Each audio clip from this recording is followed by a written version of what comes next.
Back over at WWE, one of our writers hit me up when they found out I was talking to you and wanted me to ask about how Kurt Angle has noted that you, Shelton, Brock, and Big Show all travel together, and they wanted to know what is Brock Lesnar like to just be on the road with as a travel companion?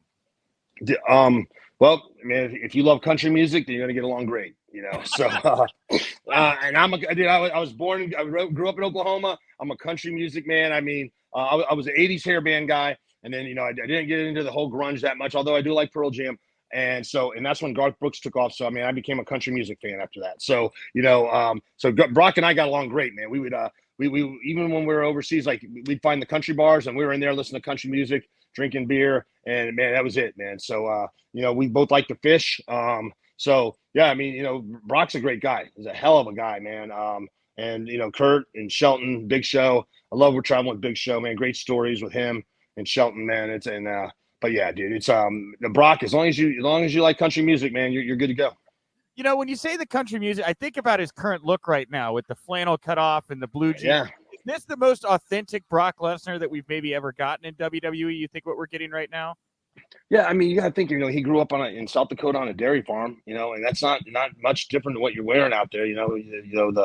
The jeans, the cutoffs, the flannels. I mean, it's basically, when you go to Belle Hay during the summer, everyone thinks, you take your shirt off on. Hey, no, man, you're in jeans and a flannel, because even if it's 105 degrees out, that alfalfa hay, it's like razors, man. It's sharp. So you got to use a flannel, and you got, gloves to throw that bales of hay, which, 50, 75-pound bales of hay up onto the flatbed truck, So, yeah, I mean, it's hard work. And I think he is showcasing that, man.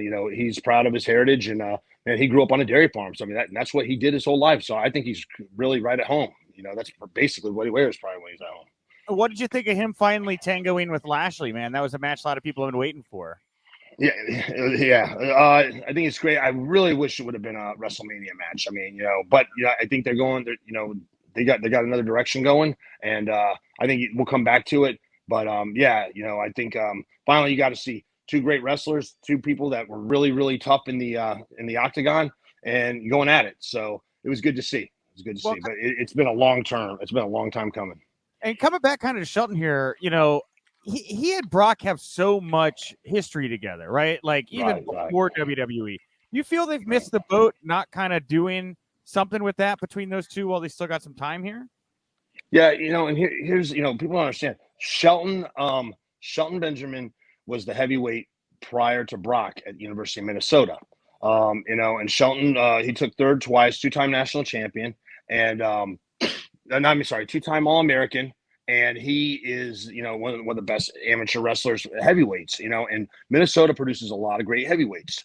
And so what was great to see, as soon as they knew that when Shelton was getting ready to graduate, they had to bring a heavyweight in to replace him. And they came across Brock, and what's amazing is no one even signed Brock. No one even knew who Brock was. They saw him at an open tournament, and he was throwing people around, and you heard these noises, like people just getting thrown, and bodies like just letting out air. Like, what is going on? They looked over there, and they see this machine, and they're like, well, who are you here with? He's like, man, I'm no one. I just signed. I'm unattached. I'm open.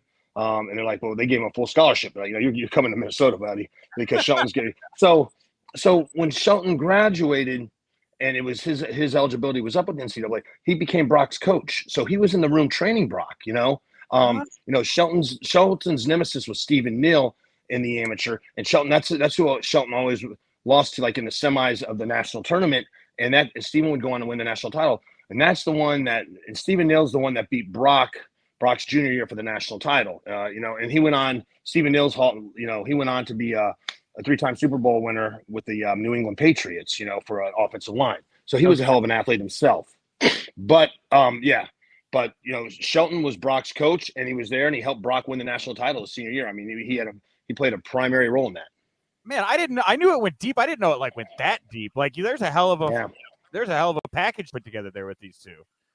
A hell of a package, And there's and even if you want to even bring Gable Stevenson into the mix, because he's at University of Minnesota, and right. And the head coach in Minnesota, Coach Agam, that was Shelton's roommate all through college. He was a hell of a wrestler. So there's a big storyline there, and really big storyline, and I think they're missing the boat on. There's no reason why that couldn't be Shelton and Brock, wrestling each other at Mania. That could be a main event match, especially if you want to go to OVW and the Minnesota Stretching Crew too. So.